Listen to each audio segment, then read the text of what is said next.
नमस्कार बच्चों, मैं आपका सामाजिक विज्ञान विषय अध्यापक DK गौतम आज आपके सामने भूगोल का चैप्टर 1 जिसका नाम संसाधन है उसको लेकर आपके सामने आया हूँ।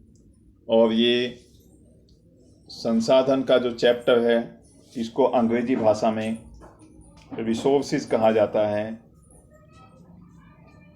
और आपको इस चैप्टर में जो बातें सीखने को मिलेंगी उन बातों को आपने बहुत ही ध्यान से समझना है और अपने व्यवहारिक जीवन में भी उसको अप्लाई करना है। तो प्यारे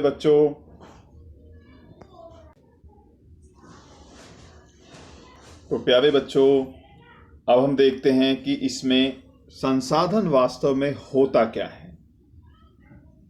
संसाधन दो शब्दों से मिलकर बना है, साधन में सन जुड़ा हुआ है, तो इसका अर्थ ये है कि कोई भी ऐसा साधन जो हमारी ज़रूरतों को आसान करता हो, जिसका प्रयोग करके हम अपने जीवन को चलाने में सुविधा महसूस करते हों, ऐसी सुविधाएं जो हमारे जीवन यापन के लिए बहुत ज़रूरी होती हैं, जो हमारे जीवन में नित्य कर्मों को आसानी से करवाती हैं, जो हमारे लिए मदद करती हैं, वो सब संसाधन कहलाते हैं। तो प्यारे बच्चों, संसाधनों के विभिन्न प्रकार हो सकते हैं। हम अपने आसपास जितनी चीज़ों को देखते हैं, हम बाजार जाने के लिए साइकिल का इस्तेमाल करते हैं, स्कूल जाने के लिए साइकिल रिक्शे का इस्तेमाल करते हैं, विद्यालय जाने के लिए हम बैग में जिसमें पुस्तकें रख के ले जाते हैं उसका इस्तेमाल करते हैं। तो जितनी भी चीज़ें हम अपने उपयोग में लाते हैं और जो हमें लाभ पहुंचाती हैं वो सभी संसाधन कहलाती हैं। तो प्यारे बच्चों, इसलिए हम ये कह सकते हैं कि जो भी चीज़ें हमारे लिए उपयोगी हैं वो सभी संसाधन हैं। एक वस्तु एवं पदार्थ की उपयोगिता एवं प्रयोज्यता उसे एक संसाधन बनाती है। तो राजू कहता है कि क्या कोई भी वस्तु संसाधन बनती है? तो उसकी अम्मा ने उसे बताया कि हाँ बच्चों, वस्तुएं उस समय संसाधन बनती हैं जब उनका कोई मूल्य होता है। इसका प्रयोग अथवा उपयोगिता इसे मूल्य प्रदान करती है। सभी संसाधन मूल्यवान होते हैं। मूल्य का अर्थ होता है जब किसी चीज़ की कोई इम्पोर्टेंस होती है, जब किसी चीज़ का कोई महत्व होता है। तो आगे फिर बताया कि कुछ संसाधनों का आर्थिक मूल्य होता है, जबकि कुछ संसाधनों का आर्थिक मूल्य नहीं होता है। जैसे धातुओं का आर्थिक मूल्य होता है। आप कोई भी धातु की चीज़ खरीदने जाओगे तो आपको पैसे दे के खरीदनी पड़ेगी, लेकिन कुछ चीज़ें ऐसी होती हैं जो मूल्यवान होती हैं, कुछ चीज़ें मूल्यवान नहीं होती हैं। कुछ का आर्थिक मूल्य होता है, कुछ का आर्थिक मूल्य नहीं होता है। जैसे हम झरने, तालाब, बगीचे इनको देखते हैं तो ये मनोरम दृश्य होते हैं, लेकिन इनका कोई आर्थिक मूल्य नहीं होता है। परंतु ये दोनों संसाधन हमारे लिए बहुत ही महत्वपूर्ण हैं। और इम्पोर्टेंट बात बेटा जो मैंने आपको बताई थी कि मनुष्य की आवश्यकताओं को पूरा करते हैं, वो सभी उपयोगी चीज़ें संसाधन कहलाती हैं। तो फिर आगे एक चीज़ और जानी। यहाँ बातचीत के दौरान बच्चों ने एक निष्कर्ष पे पहुंचे कि क्या कुछ संसाधन समय के साथ आर्थिक रूप से मूल्यवान हो सकते हैं।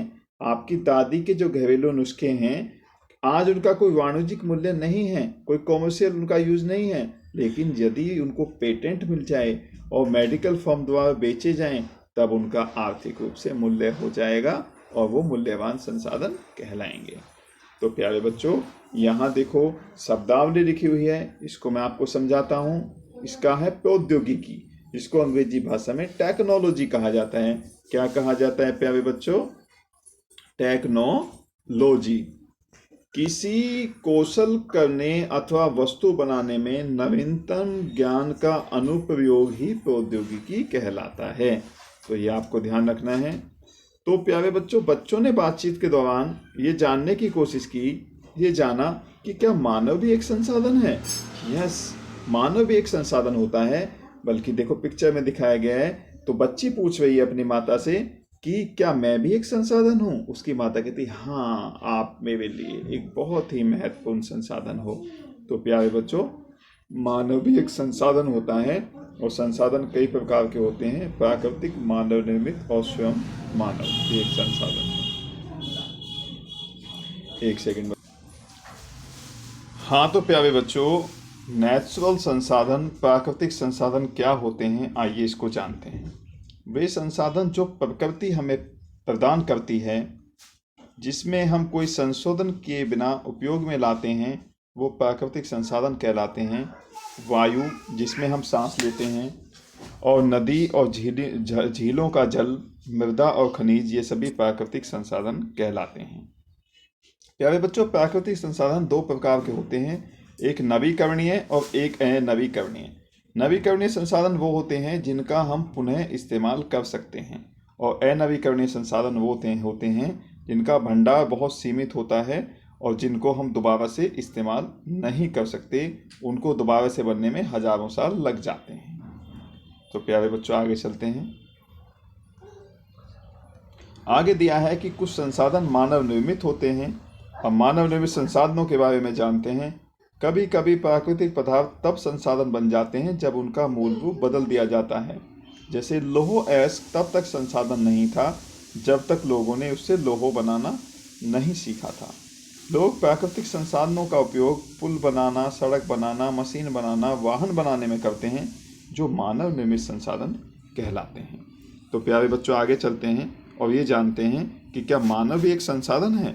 यस, मानव भी एक संसाधन है, क्योंकि मानव जब किसी इस्तेमाल में आता है, उदाहरण के तौर पे जैसे डॉक्टर है, जैसे इंजीनियर हैं, जैसे डॉक्टर हो गए, जैसे इंजीनियर हो गए, ये लोगों की मदद करते हैं और उपयोगी होते हैं। किसान है, हमें फसल उगा के देता है, तो ये सभी मानव संसाधन कहलाते हैं। लोग उसके संसाधन बनने के लिए प्रकृति का सबसे अच्छा उपयोग तभी कर सकते हैं जब उनके पास ऐसा करने का ज्ञान हो, कौशल हो, ट्रेंड हो। वेल एजुकेटेड लोग, शिक्षा देने वाले शिक्षक, डॉक्टरी में का पेशा करने वाले डॉक्टर और जो इंजीनियर हैं, ये सभी मानव संसाधन के एक उदाहरण हैं। हाँ, ये लोग देखते हैं प्यार। शिक्षा और स्वास्थ्य लोगों को बहुमूल्य संसाधन में मदद करते हैं। अधिक संसाधनों के निर्माण में समर्थ होने के लिए लोगों के कौशल में सुधार करना मानव संसाधन विकास कहलाता है। ये बात भी आपको ध्यान रखनी है प्यारे बच्चों। संसाधनों का संरक्षण कैसे किया जाए, ये बहुत इंपॉर्टेंट बात है। यहाँ आप देखते हैं, आप ऐसा सोचो प्यारे बच्चों, जो आज पानी है, यदि आने वाले समय में वो पानी ना रहे तो हम अपनी प्यास कैसे बुझाएंगे। प्यारे बच्चों, आप अपने वाहन, आपके पिता, आपकी माता, आपके भाई बहन जिस वाहन को चलाते हैं वो पेट्रोल से चलता है। यदि आने वाले समय में पेट्रोल ना रहे तो आप कैसा महसूस करेंगे। प्यारे बच्चों, जिस शुद्ध हवा में आप सांस लेते हैं, आने वाले समय में यदि वो शुद्ध हवा आपको ना मिल पाए तो आप कैसा महसूस करेंगे। तो इन सब को, हवा, पेट्रोल, वायु, इन सब को बचा के रखना आने वाले भविष्य के लिए, और ये सभी संसाधन संरक्षण की कैटेगरी में आता है। हमें अधिक से अधिक वृक्षों को नहीं काटना चाहिए, क्योंकि आने वाले समय में हमें कागज़ नहीं मिल पाएगा, हमें ऑक्सीजन नहीं मिल पाएगी। तो हम अपनी चीज़ों को इस्तेमाल इस तरीके से करें कि वो हम अब भी इस्तेमाल कर सकें, आने वाली भावी पीढ़ी के लिए भी इस्तेमाल किया जा सके, वो इस्तेमाल कर सकें। तो ये संसाधन संरक्षण कहलाता है। हमें भावी पीढ़ी का ध्यान रखते हुए अपनी ज़रूरतों की, आवश्यकताओं की पूर्ति करनी है। ये सभी संसाधन संरक्षण की कैटेगरी में आते हैं। आइए आगे चलते हैं प्यारे बच्चों। अब हम यहाँ अभ्यास प्रश्न लगाने का प्रयास करते हैं। अभ्यास प्रश्न में प्रश्न नंबर 1 दिया है आपको, पृथ्वी पर संसाधन असमान रूप से वितरित क्यों है। यह आपको बताना है कि कोई संसाधन कहीं ज़्यादा मिलता है, कहीं कम मिलता है। संसाधन संरक्षण क्या है, तो अभी लास्ट में यही मैंने आपको समझाया है। मानव संसाधन महत्वपूर्ण क्यों है, इसका आंसर आपको देना है। और सतत पोषणीय विकास क्या है, इस प्रश्न का उत्तर भी आपको देना है। तो प्यारे बच्चों, ये मैंने आपको वीडियो समझाई, इसको कई बार देखना है, समझना है और प्रश्नों के उत्तर देने हैं। इसी के साथ जो है मैं ये वीडियो समाप्त करता हूँ। थैंक यू वेरी मच बेटा।